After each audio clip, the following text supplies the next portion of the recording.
माझे नाव आदित्य आहे. माझे वय आता 23 वर्षे इतके आहे. माझे शिक्षण पूर्ण होऊन मी सध्या नोकरीच्या शोधात आहे. आमच्या घरी मी आणि माझे आई वडील आम्ही तिघे जणच राहतो. वडील सरकारी नोकरीतून रिटायर झाले होते, म्हणून थोडा घराला हातभार लावावा म्हणून आम्ही काही महिन्यापूर्वी आमच्या घराच्या बाजूला असलेले 1 BHK घर भाड्याने दिले होते. त्या घरात उत्तर भारतातील एक जोडपे राहत होते. आमचे घर हे 3 BHK होते. 2 BHK मध्ये आम्ही आमचे सामान ऍडजस्ट केले आणि उरलेलं 1 BHK त्यांना भाड्यानं दिलं होतं. राहत असलेल्या जोडप्यातील माणूस हा बाहेरगावी नोकरी करायचा.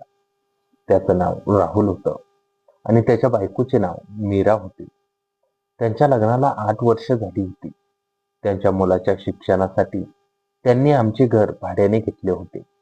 राहुल साधारणतः 3-4 महिन्यांनी 10 दिवसांसाठी घरी यायचा आणि मीरा ही एकटीच घरी असायची. पण ती स्वभावाला अगदी मनमोकळी आणि सुंदर होती. मला तिच्याबद्दल काहीही आकर्षण नव्हते. मी तिला भाभी म्हणून हाक मारायचो. तिला अजून मराठी बोलता येत नव्हते. अधूनमधून मराठीतले सोपे शब्द ती बोलायची. आमच्याशी बोलताना ती हिंदीतच बोलायची. आता तिला आमच्या घरात येऊन 7 महिने झाले होते. तिची बेडरूम आणि माझी बेडरूम शेजारी शेजारी होती. फक्त मध्ये एक दार होतं आणि हे दार आम्ही कायमचे लॉक केले होते. शेजारच्या रूममधील सर्व हालचाली मला कळत होत्या व ऐकू येत होत्या. एक दिवस तिचा नवरा राहुल ड्युटीवरून घरी आला होता. तीही 7 दिवसांसाठी. म्हणून मीरा भाभी खूप आनंदात होती. सकाळी सकाळी मीरा भाभी दारासमोर रांगोळी काढत होती. तिची आणि माझी नजरानजर झाली आणि मी तिला म्हणालो, नमस्ते भाभी. त्यावर तिनेही मला नमस्ते म्हणून उत्तर दिलं. भाभी, राहुल भैया आले का? मी विचारलं. त्यावर ती म्हणाली, हो, काल रात्री तुमचे भैया आले होते. 7 दिवसांची सुट्टी मिळाली आहे त्यांना. ठीक आहे भाभी, माझेही काम आटपून मी लवकर येऊन भैयांना भेटतो, असे बोलून मी घरातून बाहेर पडलो. माझ्या मित्राने रेल्वेचा टेंडर घेतला होता. आम्हाला फक्त 30 किलोमीटरच नाली खोदायची होती, तीही रेल्वेच्या पाईपलाईनसाठी. त्यामुळे गावात जेसीबीच्या शोधात आम्ही दोघे मित्र जाणार होतो. भरपूर चौकशी करून व फिरल्यानंतर आम्हाला शेजारच्या गावात एक जेसीबी मिळाला. तो एका तासाला 800 रुपये घेणार होता. थोडीशी जोडाघाडी करून आम्ही त्याला 600 रुपयापर्यंत आणले आणि उद्यापासून कामाला सुरुवात करायला सांगितली. त्यानंतर मी घरी आलो. घरी आल्यावर मी भाभींच्या दारासमोर उभा राहून राहुल भैया असा आवाज दिला. त्यावर राहुल लगेचच बाहेर आला. आम्ही दोघांनी गाठभेट घेतली आणि एकमेकांचे हालचाल विचारले. त्यानंतर मी त्याला आश्वासन दिले, मी, मम्मी, पप्पा सगळेच आहोत. तुम्ही आपल्या कामावर लक्ष द्या राहुल भैया. भाभी अगदी इथे मजेत आहे. माझ्या सांगण्यावरून त्यालाही खूप आनंद वाटला आणि त्याने आपले घरमालक आपल्या परिवाराची किती काळजी घेतात असं वाटले. रात्री जेवण करून मी माझ्या रूममध्ये लॅपटॉपवर अजून काही सरकारी टेंडर शोधत होतो. रात्रीच्या 11 वाजता शेजारच्या रूममधून म्हणजे भाभींच्या रूममधून काही आवाज ऐकू येऊ लागला. मी काही वेळातच माझा लॅपटॉप बंद करून आणि रूमची लाईट बंद करून त्यांच्या शब्दाकडे लक्ष केंद्रित केले. मला त्यांचा आवाज स्पष्ट ऐकू येत होता. म्हणून मी बेडरूमच्या लॉक केलेल्या दाराजवळ गेलो. तेव्हा मला मीरा भाभींचा आवाज जास्त स्पष्ट ऐकू येऊ लागला. अरे थोडं हळू, आजही तो आलाच आहे. थोडं प्रेम उद्यासाठीही वाचून ठेवू ना. भाभींचा असा आवाज ऐकल्यानंतर माझ्या मनात वेगळ्याच भावना उठल्या. भाभी हळूच आक्रोश करत होती. माझ्या शरीरातली मनोकामना वाढत होती. कारण मी माझ्या आयुष्यात असे कधीही ऐकलं नव्हतं आणि या गोष्टीची मी कधी विचारही केला नव्हता. काही वेळानंतर सगळा आवाज शांत झाला आणि रूममधल्या हालचाली बंद झाल्या. मी आता घडलेल्या प्रकाराबद्दल कल्पना करू लागलो. भाभींचा नवरा येताच भाभी आनंदात असणारच, कारण सुख लग्न झालेल्या प्रत्येक स्त्रीला घ्यावी लागते. नंतर विचारातच मला केव्हा झोप लागली ते कळलेच नाही. सकाळी मी थोडा उशिरा उठलो आणि फ्रेश होऊन बाहेर निघालो, तर भाभी बाहेर दारासमोर रांगोळी काढत होती. मी तिला म्हणालो, भाभी, आज उशीर झाला तुम्हाला रांगोळी काढायला, नाहीतर रोज सकाळी लवकर उठून काढ घ्यायच्या. तिने माझ्याकडे पाहिले आणि एक गोड हास्य तिच्या चेहऱ्यावर दिसले. तिचा चेहरा आज खुललेला होता. नेहमीप्रमाणे नव्हे, तर आज तिच्या चेहऱ्यावर जास्तच आनंद दिसत होता. त्यावर ती म्हणाली, रात्री थोडं उशिरा झोपले म्हणून आज रांगोळी काढायला उशीर झाला. हो, आमचे भैया आले तर रात्री होणारच उशीर आता, मी म्हटल्यावर तिने माझ्याकडे पाहण्यासाठी केलेला चेहरा लगेच खाली केला आणि काढत असलेल्या रांगोळीकडे पाहू लागली. मी असे बोलल्यावर ती थोडीशी लाजली होती. ती आता माझ्याकडे पाहू शकत नव्हती. जोपर्यंत तिचा नवरा घरी होता, तोपर्यंत दररोज रात्री मी त्यांचे आवाज ऐकत होतो. आज संध्याकाळी राहुल परत ड्युटीवर जाणार होता. ती थोडी नर्व्हस होती. तिचा चेहरा उतरला होता. राहुल निघताना मला भेटण्यासाठी घरी आला आणि म्हणाला, भैया, माझ्या बायकोचं आणि मुलावर जरा ध्यान ठेवा. त्यावर मी त्याला सांत्वन देत म्हणालो, तुम्ही काळजी करू नका. मी जोपर्यंत आहे तोपर्यंत त्यांना कशाचीही कमी पडू देणार नाही. त्याला माझ्यावर खूप विश्वास होता, कारण तो जितके दिवस होता तितके दिवस मी त्याला भेटून त्याची विचारपूस करत होतो. आता राहुल आपल्या ड्युटीसाठी निघाला होता आणि भाभी दारात उभी राहून आपल्या नवऱ्याकडे पाहत होती. एखादी स्त्री मुलांशिवाय राहू शकते, पण नवऱ्याशिवाय जगणे तिला कठीण जाते. कारण स्त्रियाच्या अशा काही गोष्टी असतात ज्या पुरुषांशिवाय अपूर्ण असतात. काही वेळ थांबून मीरा भाभी आपल्या घरात गेल्या. त्यांच्या घराजवळ जाणे मला योग्य वाटले नव्हते, म्हणून मी माझ्या कामासाठी बाहेर पडलो. संध्याकाळी घरी आल्यावर भाभी ओट्यावर बसल्या होत्या. मी भाभींजवळ जाऊन त्यांची विचारपूस केली. भाभी, आज मन लागत नाही ना तुमचं? आपले भैया गेले म्हणून? त्यावर भाभी म्हणाली, तुमच्या भैयांची नोकरीच अशी भन्नाट आहे. इतक्या दूर जातात आणि मी एकटीच त्यांची वाट पाहत राहते. कशाचीही गरज भासल्यास नक्की सांगा. मनात संकोच बाळगू नका.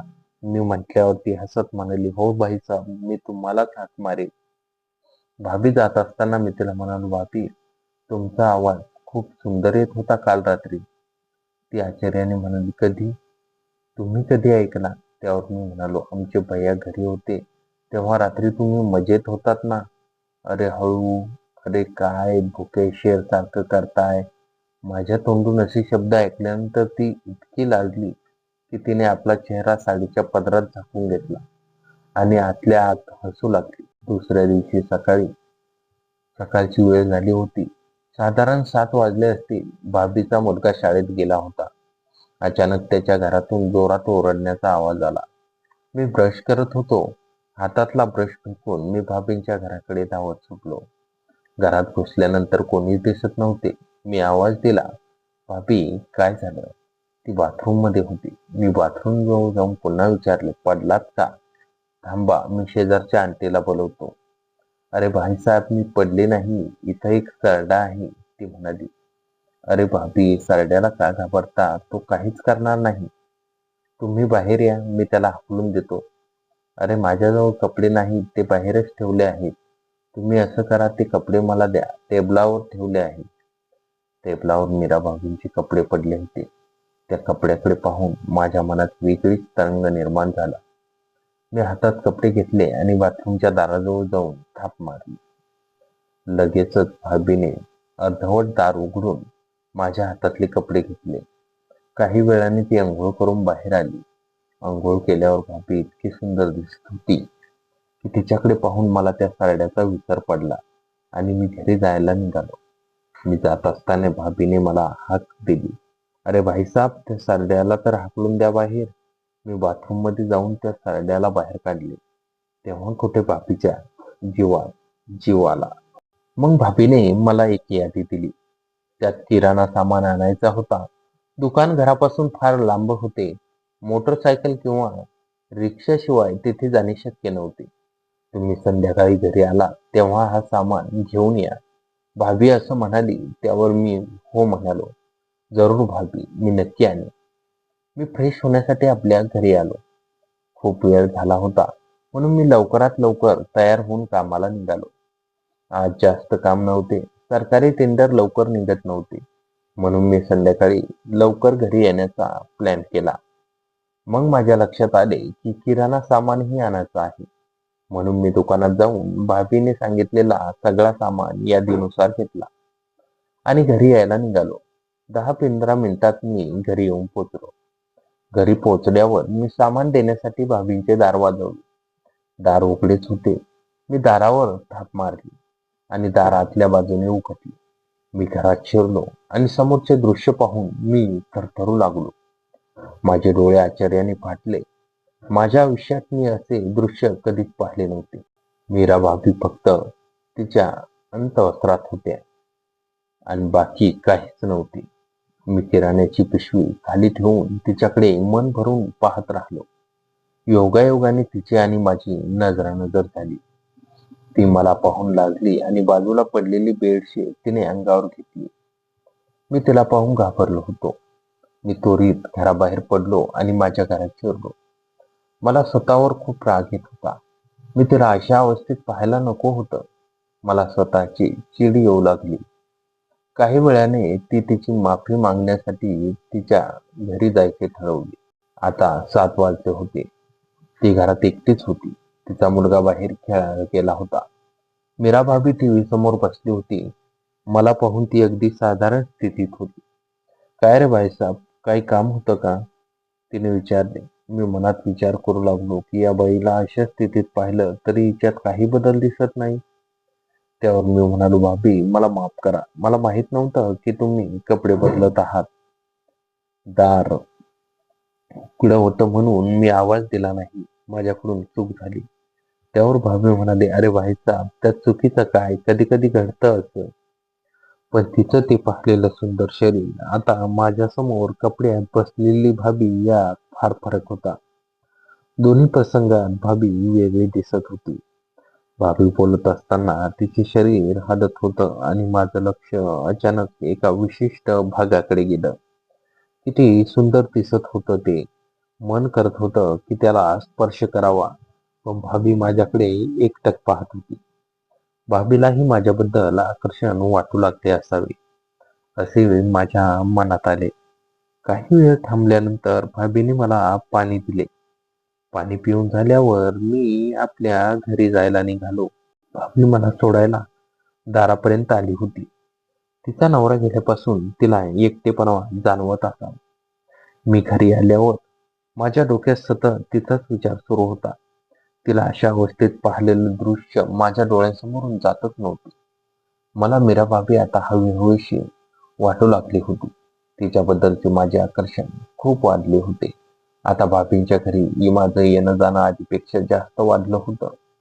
दिवसातून 3-4 वेळा मी तिला पाहण्यासाठी तिच्या घरी जाई. भाभी हे आता दाराच्या व्हरांड्यात उभे राहून माझ्यावर लक्ष ठेवून असे. तिलाही मी आता आधीपेक्षा जास्त आवडू लागलो होतो. एके दिवशी संध्याकाळची वेळ होती. मीरा भाभीला बाथरूमच्या वरच्या पोर्चमध्ये न वापरलेले सामान ठेवायचे होते. पण तिचा हात तिथपर्यंत पोहोचतच नव्हता. म्हणून तिने मला हाक मारली. अरे भाईसाहेब, ऐका, तुम्ही माझी मदत कराल का सामान ठेवायला? मी उत्साहात तिच्या रूममध्ये गेलो. तिने सगळं सामान खालीच आधीपासून ठेवलं होतं. मी स्टूलवर उभा राहून तिच्या हातातून सामान घेऊन वर ठेवत होतो. सामान ठेवताना मीरा भाभी जेव्हा सामान उचलायला खाली वाकायची, तेव्हा माझं लक्ष तिच्या विशिष्ट भागाकडे जायचं. पुन्हा माझं भान हरवलं. ते पाहून मला एक वेगळीच ऊर्जा मिळाली. माझं लक्ष तिथून हलतच नव्हतं. अचानक भाभी आणि माझी नजरानजर झाली. तिला कळून चुकलं होतं की मी कुठे पाहतो, म्हणून तीही मला दाखवण्यासाठी उत्सुक असावी. सगळं सामान ठेवून झाल्यावर भाभीने मला बसायला सांगितलं आणि माझ्यासाठी चहा ठेवला. चहा पिऊन जा भाईसाहेब, ती म्हणाली. मी हो म्हणालो. भाभी चहा घेऊन आल्यावर ती माझ्या शेजारी बसली. ती कधीच एवढ्या जवळ बसली नव्हती. तिचा हात अचानक माझ्या मांडीवर आला. मी घाबरत होतो, पण चहाचा हातात कप होता. काही वेळाने तिने तो हात उचलला. माझा चहा संपल्यावर मी भाभीला निघालो म्हणालो. ती म्हणाली हो. आता माझ्या डोक्यात तिच्या हाताचा मांडीवर झालेला स्पर्श घर करून राहिला होता. तिने असा हात का ठेवला असेल याचाच विचार मी करू लागलो होतो. रात्रीचे 11 वाजले होते. ती घरात एकटीच होती. तिचा मुलगा झोपला होता. ज्या ठिकाणी भाभीची बेडरूम होती. त्याला लागूनच मी झोपायचो. पण मध्ये एक दार कायमचे लॉक होते. या दाराची कुलूप मी रात्रीच्या सुमारास तोडली आणि भाभीच्या घरात शिरलो. तिलाही झोप लागली नव्हती. ती वारंवार अंग बदलत होती. झोपीतही ती फार सुंदर दिसत होती. मी तिच्या अगदी जवळ गेलो आणि गुडघ्यावर बसून तिच्या चेहऱ्यावरून हात फिरवू लागलो. माझं लक्ष अजूनही त्या विशिष्ट भागाकडे होतं, जिथे मला स्पर्श करण्याची इच्छा होत होती. काही वेळाने भाभीचे डोळे उघडले. तिने मला समोर पाहिलं आणि चकित होऊन म्हणाली, "भाईसाब, तुम्ही इथे कसे आलात? दरवाजा तर मी आतून लॉक केला होता." मी म्हणालो, "भाभी, मी या दरवाज्यातून आलो आहे. मी पाहिलं की भैया गेल्यापासून तुम्हाला झोपच येत नाही, म्हणून मी तुम्हाला झोपवायला आलो आहे." असं म्हणताच मीरा भाभीने मला खाली ओढलं आणि ओठ माझ्या ओठांमध्ये कोवली. आम्ही दोघेही रात्रभर एकमेकांच्या प्रेमात असे गुंतलो की आम्हाला जगाचं भानच राहिलं नाही. मग आम्ही एकमेकांची बाजूला सारून आपल्या अतृप्त मनाला तृप्त केले. शेवटी दोघेही घामाने चिंब होऊन सुखावलो. मीरा भाभी पूर्णपणे माझ्यात विलीन झाली होती. आता तर दिवसा आणि रात्री अशा दोन्ही वेळी आम्ही एकमेकांची तहान भागू लागलो होतो. जोपर्यंत तिचा नवरा राहुल घरी येत नाही, तोपर्यंत हे दार कधीच लॉक करत नसे. आणि जेव्हा तो सुट्टीसाठी घरी यायचा, तेव्हा मी आतून बाहेरून त्या बेडरूमच्या दाराला कुलूप लावून घ्यायचो. अशा प्रकारे मीरा भाभीमुळे मला न कळलेल्या अनेक गोष्टी कळू लागल्या होत्या. काही महिने असेच गेले. मीरा भाभी आणि माझ्यातील हे नाते फक्त शारीरिक आकर्षणापुरते मर्यादित होते. पण हळूहळू माझ्या मनात अपराधीपणाची भावना दाटू लागली. राहुल भैयावर मी विश्वासघात केला होता. त्यांनी आपल्या कुटुंबाची जबाबदारी माझ्यावर सोपवली होती आणि मी त्यांचा विश्वास तोडला होता. एके दिवशी मी मीरा भाभींशी गांभीर्याने बोलायचे ठरवले. मी म्हणालो, "भाभी, आपण जे करत आहोत ते चूक आहे. राहुल भैया चांगले माणूस आहात. त्यांचा विश्वासघात करणे योग्य नाही." मीरा भाभी काही वेळ शांत होत्या. मग त्या म्हणाल्या, "भाईसाब, तुमचं बरोबर आहे. मलाही माहीत आहे. पण एकटेपणाने मला असा रस्ता दाखवला, माझी चूक आहे." त्या दिवसापासून आम्ही आमचे चुकीचे नाते संपवण्याचे ठरवले. मी ते दार पुन्हा कायमचे लॉक केले. आम्ही भाभी दिराच्या नात्याने वागू लागलो. हळूहळू मीरा भाभी मराठी शिकू लागल्या. त्या माझ्या आईशी मैत्रिणीसारख्या बोलू लागल्या. मीही त्यांच्या मुलाच्या अभ्यासात मदत करू लागलो. 6 महिन्यांनी राहुल भैया यांना कायमची बदली मिळाली. ते आपल्या कुटुंबासह दुसऱ्या शहरात राहायला गेले. जाताना ते म्हणाले, "धन्यवाद भाई, तुम्ही माझ्या कुटुंबाची खूप चांगली काळजी घेतली." माझ्या डोळ्यात पाणी आले होते. मला जाणवले की विश्वास ही सर्वात मोठी पुंजी आहे. ती तुटली की पुन्हा जुळत नाही. यानंतर मी माझ्या नोकरीच्या शोधात गांभीर्याने सुरुवात केली. लवकरच मला एका कंपनीत चांगली नोकरी मिळाली. आज मी चांगल्या पगारावर काम करतो. आई वडिलांचा आनंद पाहून मला खूप समाधान वाटते. या अनुभवाने मला शिकवले की जीवनात कितीही मोह आले तरी नैतिकतेची कास सोडू नये. चुका होतात, पण त्या सुधारण्याची ताकद प्रत्येकात असते. आणि सर्वात महत्वाचं म्हणजे विश्वास ही अशी गोष्ट आहे की जी तुटली की लाख मोलानेही परत मिळत नाही. राहुल भैयांचा विश्वास मी मोडला होता, पण तो परत मिळवण्याची संधी मला मिळाली नाही. आजही मला त्यांचा चेहरा आठवतो तेव्हा मन अपराधीपणाने भरून येते. पण त्या चुकीतून मी काही शिकलो. जीवनात पुढे जाताना प्रत्येक नात्यातील पवित्रता राखणे किती महत्वाचं आहे हे मी शिकलो. आणि हो, मी ठरवलं की जेव्हा माझे लग्न होईल तेव्हा माझ्या पत्नीशी असेच नाते जपेन. प्रेम, विश्वास आणि एकनिष्ठेचे. माझ्या आयुष्यात बरेच बदल झाले होते. मी एका चांगल्या कंपनीत स्थिरावलो. आई वडिलांनी माझा लग्नाचा आग्रह धरला होता. पण माझ्या मनात अजूनही मीरा भाभींची आठवण होती.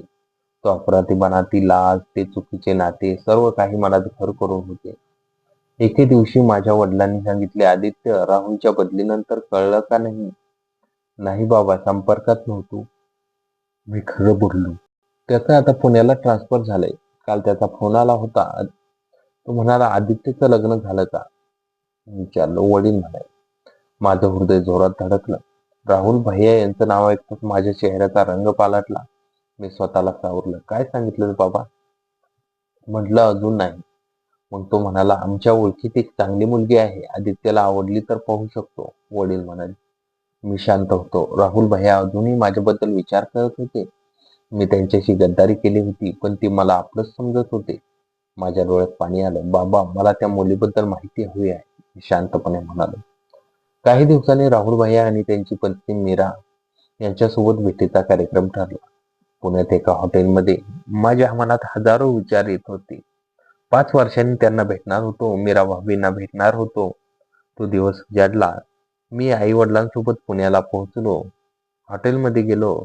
राहुल भैया आधीच आले होते. त्यांना पाहताच माझे डोळे भरून आले. त्यांना मिठी मारली.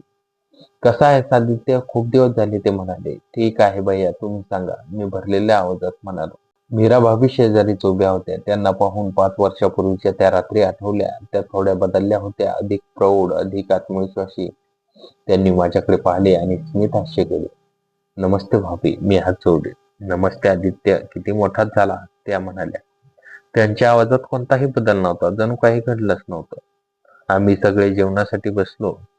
राहुल भैया माझ्याशी गप्पा मारत होते. त्यांची नोकरी, मुला शिक्षण सगळं चालू होतं. मीरा भाभी माझ्या आईशी बोलत होत्या. त्या आता चांगल्या मराठी बोलू लागल्या होत्या. जेवण झाल्यावर भैया म्हणाले, आदित्य, तू आणि मीरा थोडं बोला, मी तुझ्या बाबांसोबत काही बोलायचं आहे. आम्ही दोघं हॉटेलच्या बाल्कनीत गेलो. थोडा वेळ शांतता होती. मग मीरा भाभी म्हणाला, कसा आहे रे आदित्य, खरंच सांग. मी त्याच्याकडे पाहिले. म्हणाले, भाभी, मी तुमची माफी मागतो त्या दिवसासाठी. माझ्याकडून मोठी चूक झाली. मी हात जोडले. त्या हसल्या. आदित्य, त्या सगळ्याला 5 वर्ष झाली. आपण आपल्या चुकातून शिकलो. मीही त्या एकटेपणात वेडी झाले होते. पण तू थांबवलंस तेव्हा मला जाणीव झाली की तू खरोखर चांगला आहेस. बाकीचे फक्त फायदा घेतात, त्या म्हणाल्या. पण भाभी, आदित्य, मी तुला कधीच दोष दिला नाही. आपण दोघांनी चुका केल्या, पण तू त्या चुका सुधारल्यास. आज मी आनंदी आहे. राहुलची नातं आधीपेक्षा घट्ट झालंय. त्या घटनेनंतर मी स्वतःला बदललाय. राहुल सोबत जास्त वेळ घालू लागली. त्याला माझ्या भावना सांगू लागले. त्या म्हणाल्या, मला आश्चर्य वाटतं, म्हणजे भैयांना कळलं? हो, मी सांगितलं, सगळं सांगितलं. मीरा भाभी शांतपणे म्हणाल्या. माझ्या तोंडून शब्द फुटेना. आणि ते काय म्हणाले? खूप रागावले. काही दिवस बोलले नाही, पण मग म्हणाले, त्या एकटेपणातून मी तुझ्यासोबत नव्हतो, माझी चूक आहे. आणि मग आम्ही नव्याने सुरुवात केली, त्या म्हणाल्या. माझ्या डोळ्यात पाहुणे आलं होतं. राहुल भैया किती मोठ्या मनाचे होते. मीरा भाभींनी हे धाडस केलं होतं. आज मी तुम्हाला एक गोष्ट सांगायला आले आहे, मीरा भाभी म्हणाल्या. ती मुलगी माझी चुलत बहीण आहे. तिचं नाव गौरी. ती विधवा आहे. तिचं लग्न झाल्यावर 1 वर्षातच तिचा नवरा गेला. समाजाने तिला बरंच काही ऐकवलं, पण ती खूप चांगली मुलगी आहे. शिकलेली आहे, नोकरी करते. तिला नव्याने जगायचं आहे. मी त्यांच्याकडे पाहिलं. आदित्य, तू भूतकाळात राहून भविष्य करत नाही. आपण चुका केल्या, त्यातून शिकलो. आता नव्याने सुरुवात कर. गौरीला भेट, तिला एक संधी दे आणि स्वतःला एक संधी दे, मीरा भाभी म्हणाल्या. मी मान हलवली. भेटेन भाभी. मीरा भाभींनी माझ्या पाठीवर हात ठेवला. तो स्पर्श आधीसारखा नव्हता. तो बहिणीचा, मैत्रिणीचा होता. आम्ही आत परतलो. राहुल भैया माझ्याकडे पाहून हसले. त्यांच्या डोळ्यात कोणताच राग नव्हता, फक्त प्रेम आणि आपुलकी होते. 2 दिवसांनी मी गौरीला भेटलो. ती साधी, सुंदर, आत्मविश्वासी होती. तिच्या डोळ्यात जगण्याची उर्मी होती. आम्ही बोललो. तिचा भूतकाळ, माझा भूतकाळ, सर्व एकमेकांना सांगितला. आमच्यात एक वेगळंच नातं तयार झालं. आज मी आणि गौरी लग्नाच्या बंधनात अडकलो आहेत. राहुल भैया आणि मीरा भाभी आमच्या लग्नाला आले होते. मीरा भाभींनी गौरीला आशीर्वाद दिला. गौरीला सगळं माहीत होतं.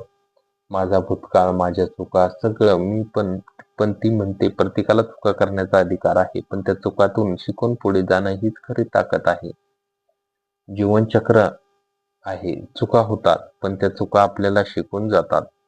आज मी शिकलो की सत्य, प्रामाणिकपणा, क्षमा या 3 स्तंभावर आयुष्य उभं असतं. राहुल भैया आज माझे खरे मित्र आहेत.